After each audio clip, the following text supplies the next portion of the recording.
प्रदीप जी, मोदी ने ऐसा क्या किया है जो आप मोदी जी के इतने बड़े भक्त हो रहे हैं? मोदी जी एक देश का हिंदू राष्ट्रीय नेता है। वो हिंदुस्तान को बहुत आगे बढ़ाना चाहता है और उसके राज में हिंदुस्तान ने बहुत तरक्की भी की। डिजिटल इंडिया बना दिया हर जगह। जब किसी के खाते नहीं खुलते थे, उन्होंने 2014 में सब बंदों के खाते खुलवा दिए। उसके अलावा घर घर गैस चूल्हे पहुंचवाए। यूपी में योगी महाराज जी है, वो भी बीजेपी की सरकार है, लेकिन उन लोगों ने इतना बड़ी व्यवस्था बनाई है कि पहले रोज़ाना लड़कियों को घर से निकलना बाहर मुश्किल हो जाता था। लेकिन जब से योगी महाराज की सरकार आई है, तब से वहाँ चाहे लड़की चाहे रात के 12 बजे जाए चाहे 1 बजे आए, कोई किसी बात का फिर वो नहीं है, खतरा नहीं है। और अगर सोचा जाए तो 70 साल से ये तो 2014 में 2070 साल से कांग्रेस राज कर रही, तब कुछ ऐसी तरक्की नहीं हो पाई थी। आज देखो, अगर देखा जाए यूट्यूब पे डाल के कहीं भी, चाहे गूगल पे जाओ चाहे विदेश में कहीं भी जाओ, तो सबसे आगे हिंदुस्तान है, हर चीज़ में आगे हिंदुस्तान है। तो ये सब जो है मेहरबानी बीजेपी सरकार की है। इसलिए मैं कहता हूँ जितने भी हिंदू लोग हैं, हमेशा एक बीजेपी सरकार जो ऐसी है जो हिंदुओं को अपना समझती है। बाकी अगर ये बीजेपी को वोट नहीं देंगे या उनको नहीं समझेंगे तो एक दिन हिंदुस्तान ऐसे गड्ढे में पहुंच जाएगा कि उसको कोई निकालना मुश्किल है। इसलिए मैं सब लोगों से यही निवेदन करता हूँ कि अगर दिमाग से सोचोगे तो मोदी जैसी सरकार किसी की सरकार आज तक आई नहीं और ना आई और ना ही आ सकती है। इसलिए मैं सभी से, हिंदू भाइयों से मैं निवेदन करूँगा कि जितना भी हो 2024 में भी मोदी जी को ही वो प्रधानमंत्री बनाना चाहिए। क्योंकि उनकी सरकार में ऐसी कोई सी भी चीज़ की अगर देखा जाए, कोई भी किसी चीज़ की परेशानी नहीं है। 70 साल से कांग्रेस भी राज कर रही थी, तो महंगाई तो सब में बढ़ती है। जिस चीज़ पे महंगाई बढ़ जाती है उस हिसाब से कमाई भी है, सब कुछ है। तो फिर ये लोगों की समझ में नहीं आ रहा कि एक बीजेपी सरकार ऐसी है जो देश को आगे ले जा सकती है, फिर बीजेपी को गाली क्यों देते हैं? मेरा कहने का मतलब है, अगर तुम वोट नहीं देना चाहते हो, बीजेपी को बढ़ाना नहीं चाहते हो, तो उसको गाली भी देना नहीं चाहिए। क्योंकि राष्ट्रीय हिंदू सिर्फ एक ही है, बीजेपी सरकार के मुकाबले और कोई राष्ट्रीय हिंदू और सरकार कोई नहीं हिंदू को वो भारत को हिंदू राष्ट्र बना सकती, जो घोषित वो कर सकती है।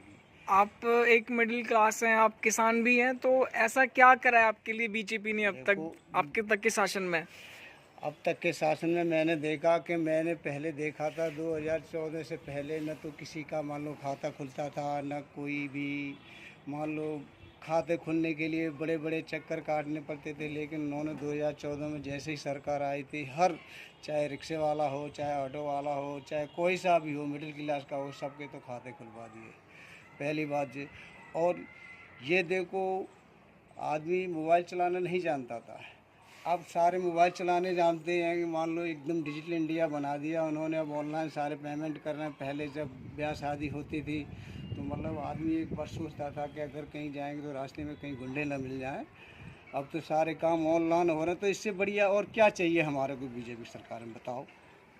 आपके खाते में पैसे आते हैं? यस, हमारे खाते में हर महीने 3-4 महीने बाद हमारे खाते में पैसे आते हैं। जो भी है वो किसान के गाले, उनके जो जान पहचान के नेता, जो कृषक जो वो हैं, वो भी हमारे से बात करते हैं। कल भी उनसे हमारी बात हुई तो उन्होंने पूछा था हमारे को कि प्रदीप जी, आपने पिछले साल जब मूंग बोई थी तो कैसी हुई? मैंने कि मूंग तो बढ़िया हुई, लेकिन उसमें थोड़ा मैंने बारिश की वजह से थोड़ा हिसाब किताब ख़राब हो गया, तो अब की बार मैं जब कोई बीज बनाऊंगा तो मैं आपको दूंगा। मैंने कि सारे अगर आप जैसे बीजेपी के बारे में कुछ लिखना चाहते हैं या उनको कोई मैसेज डालना चाहते हैं तो व्हाट्सएप पे जाइए और उनके सबके नंबर है, योगी जी का भी नंबर है, मोदी जी के बारे में एक मैसेज भेजोगे, जो भी तुम्हारी परेशानी होगी किसी न किसी रूप से वो तुम्हारी परेशानी उन तक बात पहुंच जाएगी। कहने का ये है।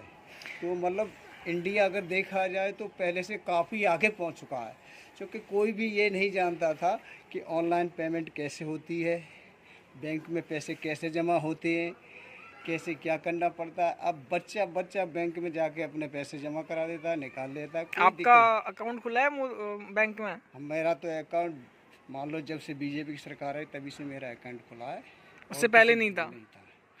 और ये जो बेटियों के साथ जो दुराचार होता है, कुछ इसमें कमी आई है बीजेपी के शासन में या फिर पहले अच्छा था ये? बहुत सारी मतलब बहुत सुधार हुआ है। जो पहले लड़कियों को घर से निकलना मतलब बहुत मुश्किल पड़ता था, अब चाहे कोई भी लड़की हो, चाहे बहन हो, बेटी हो, चाहे कोई भी हो, कहीं भी रात का समय हो चाहे दिन का समय हो, कहीं भी जा सकती है। कोई मतलब किसी बात की उनकी परेशानी नहीं है। जितनी जो गुंडागर्दी मान लो समाजवादी पार्टी, कांग्रेसवाद की पार्टी की राज में थी, उससे मतलब अगर देखा जाए तो चौगुना मतलब सुधार आया है। मतलब पहली बात उसने 270 धारा भी उठाई और 370 धारा भी उठाई, और वो तलाक का भी मसला उन्होंने हल किया। जब से वो आए तो उन्होंने वो अयोध्या मंदिर भी बना दिया। सब काम कर रहे हैं, फिर भी पता नहीं क्यों हिंदू लोग ये पता नहीं कांग्रेस के और सपा के गुड़ गाते हैं। मेरे तो ये समझ में नहीं आ रहा कब सुधरेगा। अगर दिमाग से देखा जाए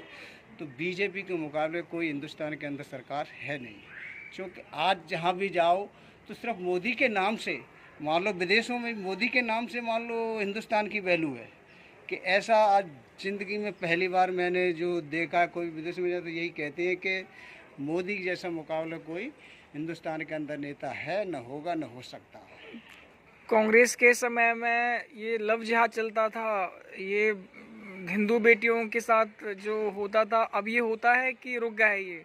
बहुत काफ़ी रुक गया है। उनके राज्य में तो पता नहीं कितने मर्डर रेप वगैरह बहुत सारे होते थे, लेकिन अब किसी के मुंह से नहीं सुनते। अब ये तो मान लो हिंदुस्तान बड़ा है तो छोटे मोटे तो कांड होते ही रहते हैं, लेकिन अगर पहले से देखा जाए तो काफ़ी सुधार है। मतलब अब कहीं भी कोई मतलब वो नहीं है। देख अब जैसे निर्भया कांड हुआ, उसमें मान लो लोगों ने ऑब्जेक्शन उठाया था कि उनके जो वो हैं मान लो लोगों को फांसी देनी चाहिए, तो उसके खिलाफ भी मान लो केस लगा, उनको फांसी भी दे दी। और जो यूपी में योगी महाराज का राज चल रहा है, तो उन्होंने डायरेक्ट कह दिया अगर कोई भी गुंडागर्दी करे उसको तुरंत गोली मार। तो उसके मुकाबले बीजेपी के मुकाबले कोई सरकार नहीं है, चाहे कोई कितना भी जो लगा ले, उसके मुकाबले कोई सरकार नहीं है। मैं तो चाहे मेरे घर के किसी को भी वोट दें, लेकिन मैं हमेशा अपना वोट मेरा बीजेपी के अलावा और किसी को वोट जाएगा नहीं।